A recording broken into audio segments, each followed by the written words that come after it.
Visit us at Eduvo. Thank you for calling Eduvo. Hello, in this Visual Basic Programming video, we are going to cover taking in input from the user, and we're going to store it in a variable. There are different data types. Feel free to take a look at that video and you can combine the two together, but the principle is exactly the same and it's really simple. So I've already got a bit of code here which is from the variables video. If you haven't covered that, have a look at that. Once you're comfortable with it, feel free to come back. Okay, so let's just give you a quick whirl. Let's give you a run. So we get 4, 8 and 32. So prints out name, which is 4, var2, which is 8, times them together, prints that as well. To get value, we just do console.readLine. This does not take any variables. This method doesn't, but we need to assign that to something. Otherwise, it's reading data, but we're not storing it. So if I do var2, for example, equals, and now what I'm going to do is copy these out again, and what I will say is console.writeLine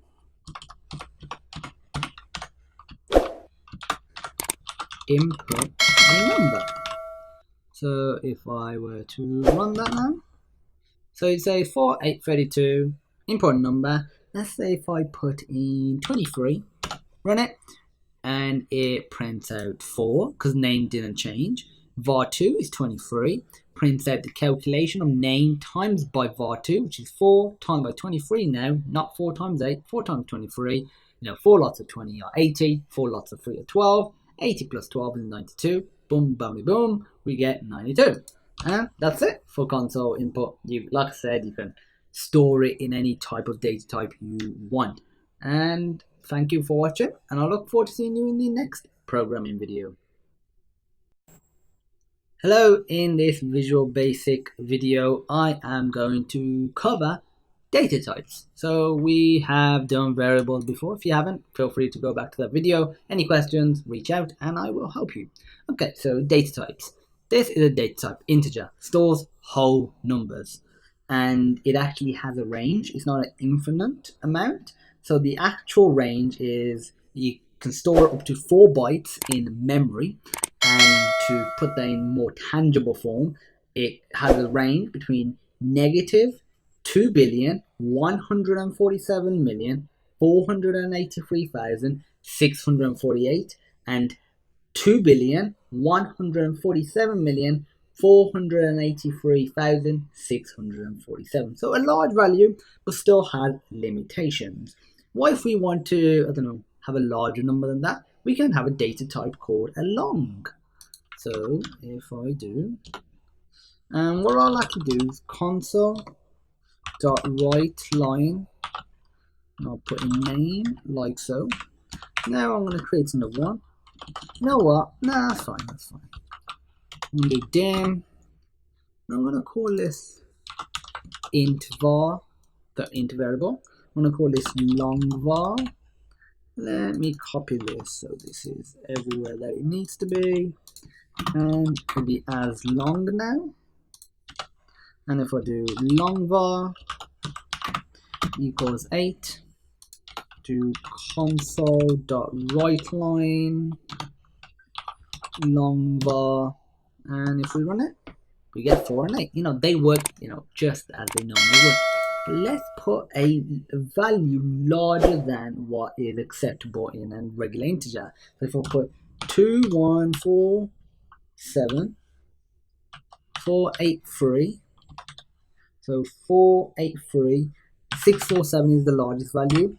Let me put an 8. So just 1 over.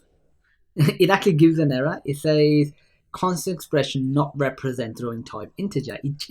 The IDE prevents you from doing it. So that's a nice IDE. That's fine now. And if I were to copy that, paste it in here, run it, they both work. But if I change this to an 8 and I run it, let me just run it as debug mode. This works, but this one will not. Because let me just try and run it. It says there's an error because the IDE, Visual Studio, tells us that the value is too large. And same with going too small as well. Feel free to experiment with that. Okay, so that's pretty cool. You might be thinking, okay, these are integers. How do we, do something to do with a negative value? And there are a couple of different data types. There's decimal and there is double. So the difference is decimal just allows you to represent more precision after the decimal point. But I'm going to have a link with this video that will cover all the data types, the exact amount of storage that is required in memory for that variable, and the actual value range as well. So feel free to check that out. So if I create a double, and I call it double var as double and double var equals, I don't know, 4.5 for example. And if I do console.writeLine and I do double var, run it, we get 4.5. That's pretty cool. What if I change this to 4.5? What do you think will happen if I run it? We just get 4. So that's something to bear in mind. If you try to assign a number with a decimal or a decimal number to a integer variable, it will truncate it. What that means is it will not round it. It will literally drop all of the digits after the decimal point to the right. So if it's 4.5, it will result in 4. If it's 4.1, it will result in 4. If it's 4.999999, it will result in 4. So just bear that in mind. And I will cover, I'll cover 3 more major variables, and all the others you can have a look at the link that I'll provide. So the next variable is going to be a character. I think you can guess what that does. So char var, sounds a bit silly, and the data type is char, but it's actually, it stands for character. And char var equals, so if we put a single quotation mark, and we assign a value of, does that not like it?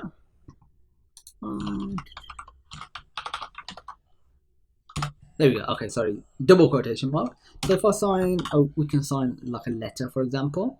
And if I do console.writeLine char var, and if I run it, it prints out R. You could also put in 3 here,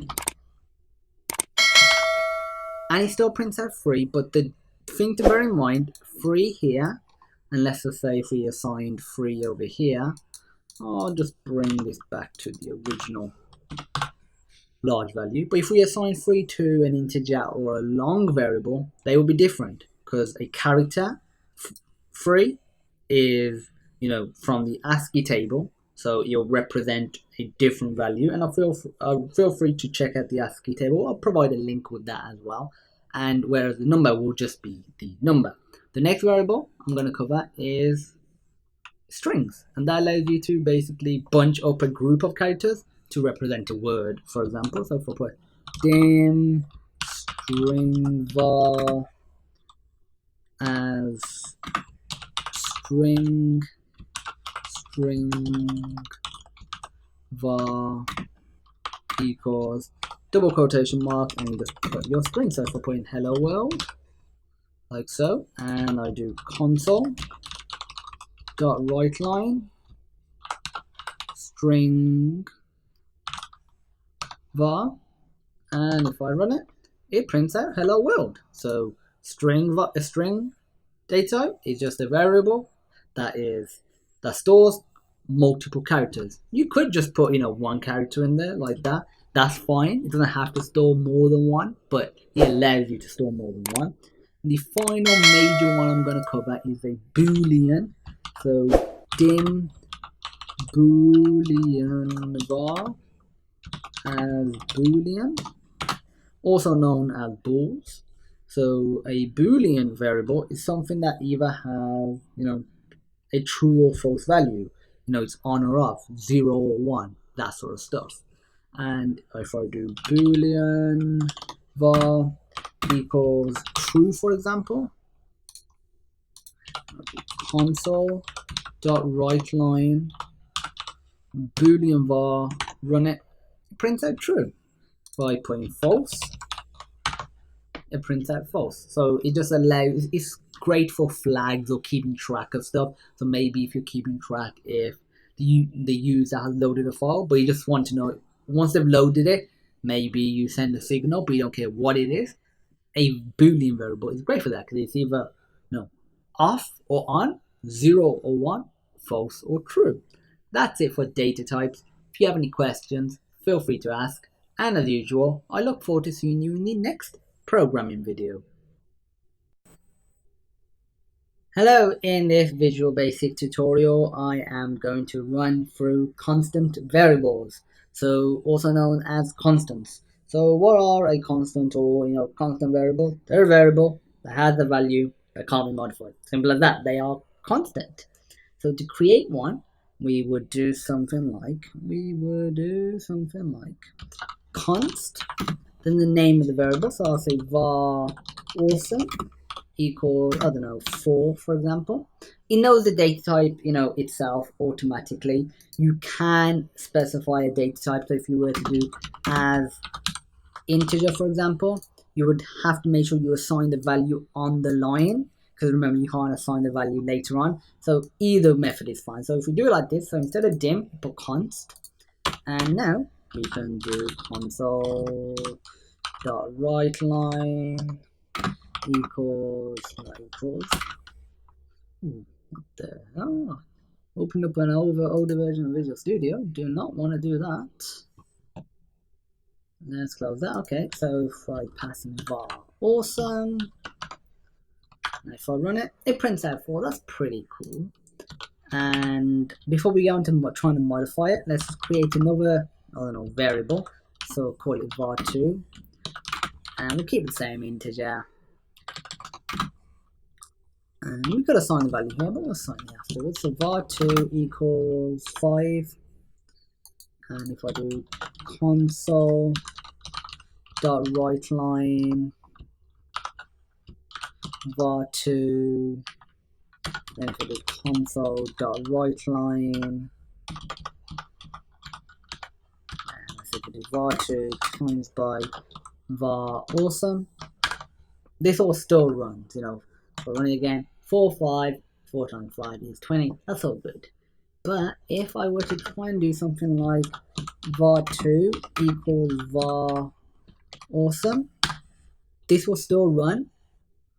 Obviously, yeah, that's still fine. So it doesn't change the code or change the output simply because we haven't used it. But if I were to switch this around and put var awesome equals var2, that will be wrong because it says constant cannot be the target of an assignment. It's a pretty, technical way of putting it, but it's just saying it's a constant. You cannot modify it. So that's it. So constants are great for values that you'll be using again and again. You don't want any accidental modification. And something like, E or pi, for example, they are constants in the real world, and you can put it as a constant in your code. That's it. If you have any questions, feel free to reach out to me and I will help you. And as usual, thank you for watching, and I look forward to seeing you in the next programming video.